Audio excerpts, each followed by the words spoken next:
मध्ये तुम्हा सर्वांचं स्वागत आहे। खरं तर आपलं सोयाबीन आपण पेरलेलं आहे आणि सोयाबीन फुल अवस्थेमध्ये सोयाबीन आहे। फुल अवस्थेमध्ये सोयाबीन असताना हातून काही अशा चुका होतात आणि त्या चुकांमुळे आपल्याला उत्पन्न कमी होते। फुल अवस्थेमध्ये सोयाबीन आहे, भरपूर सारे सोयाबीनला फूल लागलेले आहेत आणि अजूनही फूल येतच आहेत।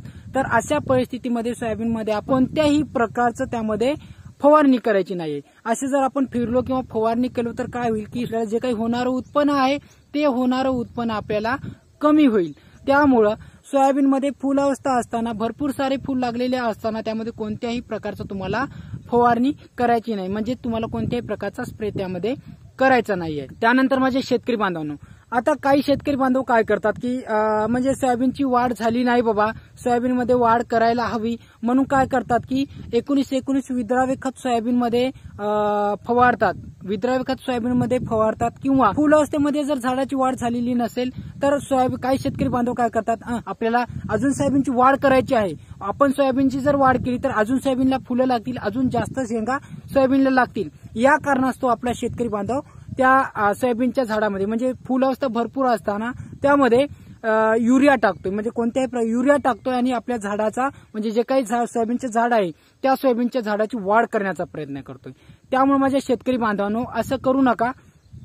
जर आपण जर फुल अवस्थेमध्ये झाड असताना आपण जर त्यामध्ये कोणत्याही प्रकारचं जरी खत टाकलं, झाडाची म्हणजे झाडाची वाढ होण्यासाठी आपण युरिया टाकलाय किंवा विद्राव्य खताची आपण त्यामध्ये स्प्रे मारला, फवारणी केली तर काय होईल, त्याचं म्हणजे कोणत्याही प्रकारचा फायदा त्या झाडाला होणार नाही, उलट फुलगळ होण्यात जास्त वाढ होईल। त्यामुळे माझ्या शेतकरी बांधवांनो, अशा परिस्थितीमध्ये सोयाबीनच्या झाडामध्ये कोणत्याही प्रकारचं तुम्ही खत वापरायचं नाहीये किंवा त्या सोयाबीनच्या झाडाची वाढ करण्याचा प्रयत्न करायचा नाहीये। कारण की सोयाबीनला फुलं लागण्याचा काळ असताना सोयाबीनमध्ये आपण सोयाबीनच्या पिकाची कोणत्याही औषध वापरलं तरी वाढ करू शकत नाही। कारण फुल अवस्थेमध्ये सोयाबीन लागलं म्हणजे त्या सोयाबीनची वाढ त्याच ठिकाणी थांबली असं समजा आणि सोयाबीन फुलाला लागलेला आहे, म्हणजे सोयाबीनचं जे स्टेज आहे फुल अवस्था चालू आहे असं तुम्ही समजा। तुमच्या त्या सोयाबीनमध्ये सोयाबीनची अवस्था जी आहे अवस्थेनुसार सोयाबीनमध्ये आपल्याला काम करायला हवं। त्यामुळे सोयाबीनची जी अवस्था आहे फुल अवस्था आहे आणि फुल अवस्थेमध्ये कोणत्याही प्रकारची वाढ सोयाबीनची आपण करू शकत नाही।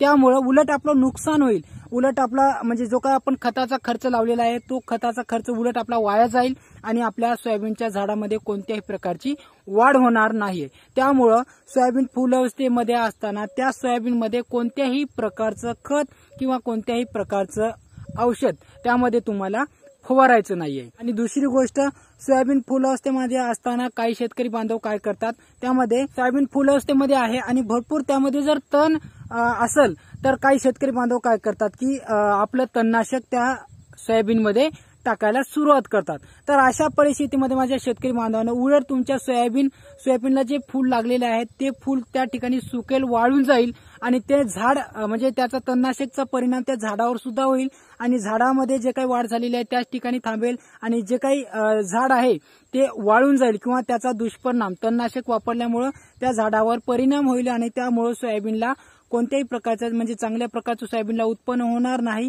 आणि जे काही फुलाची अवस्था आहे ती पूर्ण अवस्था तणनाशक वापरल्यामुळे त्याच ठिकाणी थांबेल। जे काही फूल अजून लागत आहे ते फूल तणनाशकमुळे तुमच्या त्या झाडाला लागणार नाहीत आणि जे काही शेंगा लागत आहेत त्या शेंगामध्ये सुद्धा कमतरता होईल। म्हणजे सोयाबीन फुल अवस्थेमध्ये असताना किंवा सोयाबीन शेंगा अवस्थेमध्ये असताना सोयाबीनमध्ये कोणत्याही प्रकारची तुम्हाला तणनाशकची फवारणी करायची नाहीये।